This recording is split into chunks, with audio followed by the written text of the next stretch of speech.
it's King Coral, and let's talk about New Year's resolutions and how 8% succeed and how you can be one of those 8% people that actually are doing their New Year's resolutions. So I notice most of us, when we have New Year's resolutions, we usually say, oh, we want to work out more, we want to eat healthier, and all of these things require for you to change your habits. We want to learn a new language, start a new hobby, we need more time. The reason why most people fail is because of procrastinating. And what I figured, because I've been procrastinating for years and years, procrastination means that you are overwhelmed. Let's say if you set yourself the goal to write 10 applications to a new job and you didn't do anything the day before and stuff like that, and you're just overwhelmed, and because you're overwhelmed, you're starting to distract yourself, you're starting to clean, you're starting to do all these things that don't get you closer towards your goal and writing those 10 applications. So that's what I figured is my issue. Like, I procrastinate and I never understood that it was because I'm overwhelmed, and now that I know this, I can go different about it. And that's the thing, if you try to break a bad habit, let's say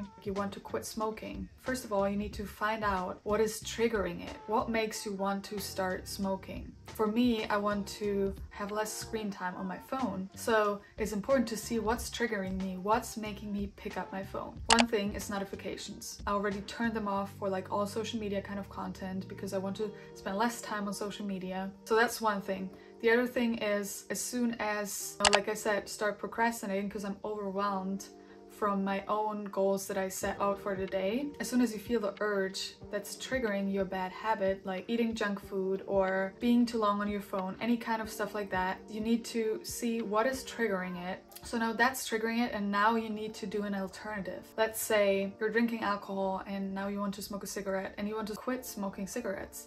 So what can you do is, instead of feeling the urge and getting that cigarette, you can do something else, like let's eat a certain snack or something. You need to do something different that is still going to make you feel like some sort of dopamine. Dopamine is the hormone that wants you get more of it. And if you feel dopamine doing a certain task, then you're going to do it again. If you don't feel any dopamine, you will go back to your old habit. And that's why most people are not able to keep up with their New Year's resolutions, because they're always just too tempting. And most of the things, like 45% of the things that we do in a day are habits.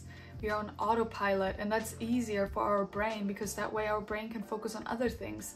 So it's really important to strengthen good habits and try to break those bad habits, and that's the easiest way to do it. Another thing is setting smaller goals. Don't say, okay, my New Year's resolution is to make 100K, but if you make 10K and you want to go to 100K in 1 year, that means you need to change everything, and you're going to be overwhelmed again. You're starting to procrastinate and just end up in that cycle again that you don't want to be stuck in. So it's important, if you have a big goal, give yourself more time to attain it and break it down in the smallest itty-bitty bites that you're able to achieve them. And I noticed that when I did manifesting and I wrote down certain goals, and while I wrote them down, I noticed that my brain would go like, I'm not sure if you can really achieve it. So it's important to break it down as small as you think I can achieve that in like 1 week or 2 weeks. It's okay to feel a tiny bit overwhelmed. Then it's still like in a healthy way and you can achieve it.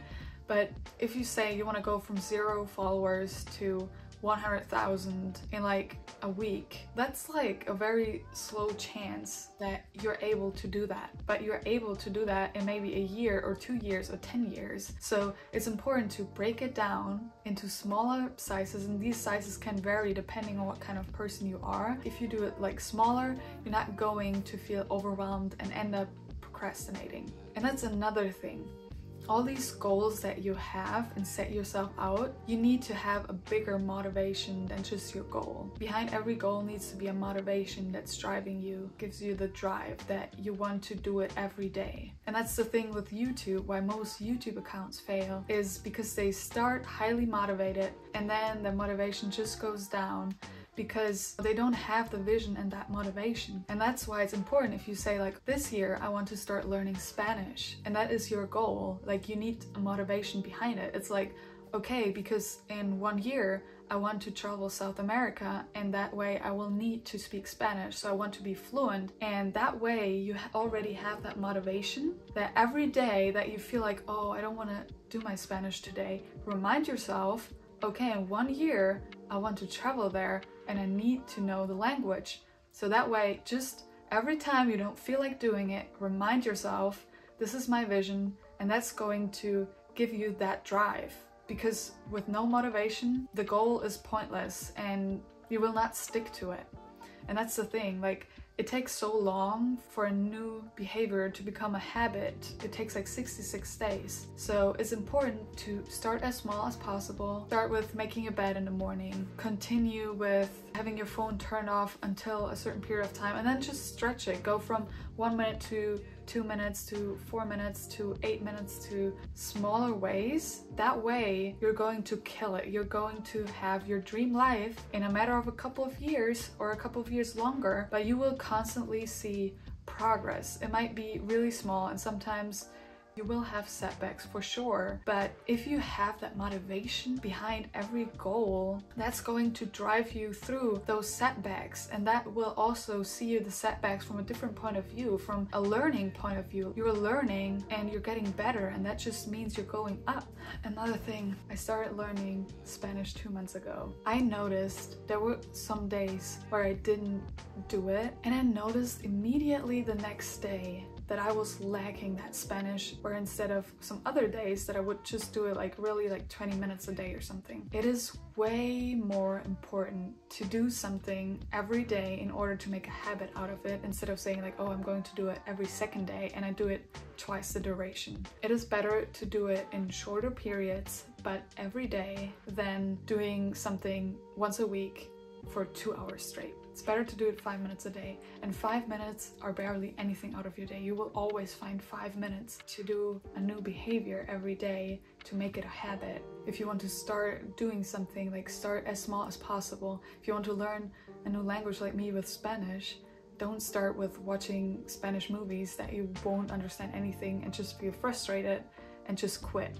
And I hope you join me on this journey to see where I'm going and where you can go, and to really start doing and not procrastinate, because we are scared of failure and of starting to do all the things that we have inside of us. And it's really important to bring that out there, to show it to the world, to show it to our friends, and to embrace it and not feel scared of who we are. That way we're going to attract the right people and the right energy. I have so many plans for 2024, and I can't wait to see where this takes us. And I hope you enjoyed this video. Give it a thumbs up if you did, and I can also do a part 2 if you'd like to.